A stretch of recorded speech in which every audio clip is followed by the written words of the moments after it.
சரி என்று சொல்லி அர்ஜுனன் தீயை வளர்ந்து கொண்டிருக்கிறான். அவன் தீயை வளர்ந்திருக்கிற பொழுது பகவானாகிய கண்ணன் அர்ஜுனனை பார்த்து, அர்ஜுனா, என்னுடைய விரோதனாலே ஜெயத்ரதனை கொல்ல முடியவில்லை, அதனால் தீயை விழுந்து இறக்கப் போகிறான். ஆகையினால்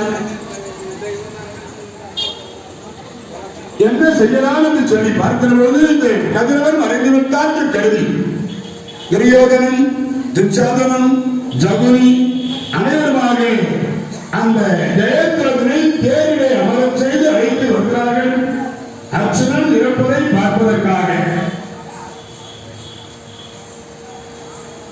அப்படி வந்து நின்று நிற்கிறான் ஜெயத்ரதன் தேரிலே.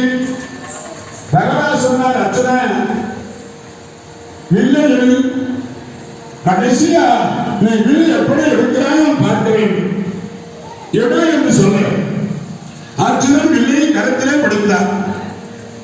ஒரு பாரத்தை எடுத்து அதிக கையில பிடித்தார் பகவான். சரி என்று பாரத்தையும் கையிலே எடுத்தார் அர்ஜுனன். இந்த நேரத்தில் எதிரே நிற்கிறான் ஜெயத்ரதன்.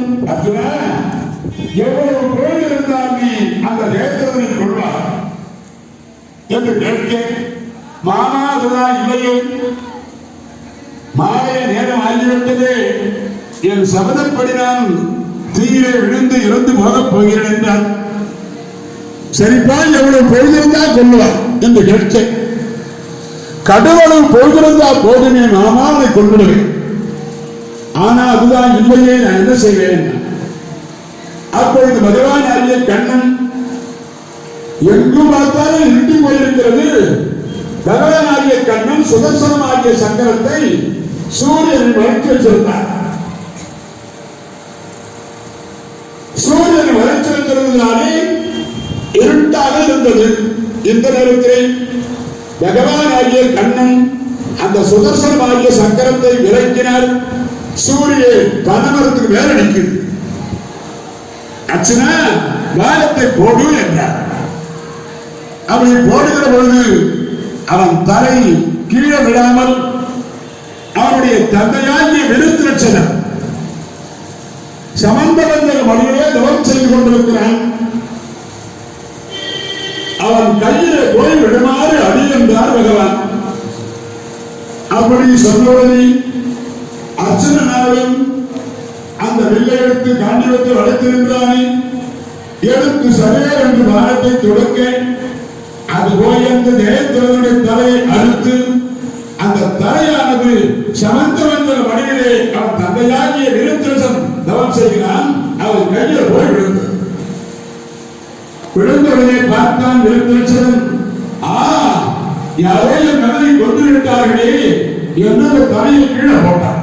கீழே போட்டதும் அவன் தலை வெடிச்சு சுக்குனராச்சு. அவன் ஏற்கனவே வரவாங்கியிருந்தான் விருத்திரட்சன். என் மகனாகி ஜெயத்ரதன் தலையை எவன் கீழே போடுகிறானோ அவன் தலை சுக்குனூராக வரவாங்கியிருந்தான். இப்ப அவனே அவன் தலையை போட்டு மகனாகிய ஜெயத்ரதன் தலையை கீழே போட்டுகிறானே, அவனும் இறந்து போனான், ஜெயத்ரதனும் இறந்து போனான். ஆக 14ஆம் நாள் சண்டையிலே கதிரவனை மறைத்து பகவானாகிய கண்ணன் ஜெயத்ரதனை அர்ஜுனன் மூலமாக கொண்டான். பார்த்தான் துரியோதனன், அடடா, இந்த கண்ணன் பகலை இரவாக்கி விட்டானே, நாம் இரவை பகலாக்க வேண்டும் என்று சொல்லி அன்றைய தினம் 14ஆம் நாள் சண்டையிலே இரவிலே சண்டை நடந்தது. இரவிலே ஆங்காங்கே விளக்கை போட்டு ஒளி பொருந்த விளக்கை போட்டு சண்டையை தொடங்கினான் துரியோதனன். அப்போது கடோர்கஜன் வந்தான். கடோர்கஜன் அரக்கன். ராத்திரி நேரத்திலே பலம் அதிகம், அரக்கர்களுக்கு இரவு நேரத்திலே பலம் அதிகம்.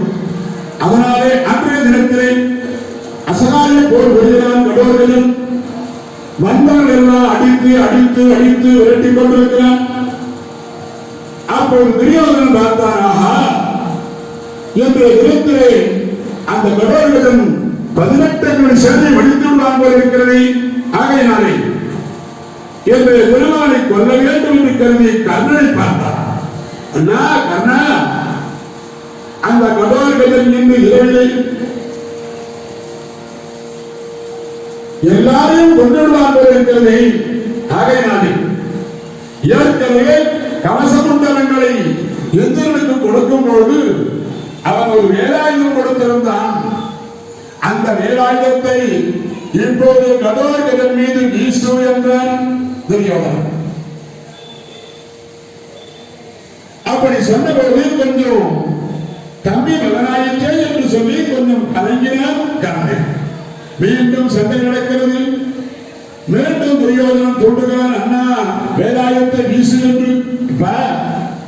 அசசனாகிய பாம்பு கடையை அச்சுரன் மீது விளையிருக்கிறேன், அதிலிருந்து அவன் தப்பிவிட்டால் இந்த வேலாயுதத்தின் மூலமாக கொள்ளலாம் வச்சிருக்கிறேன்.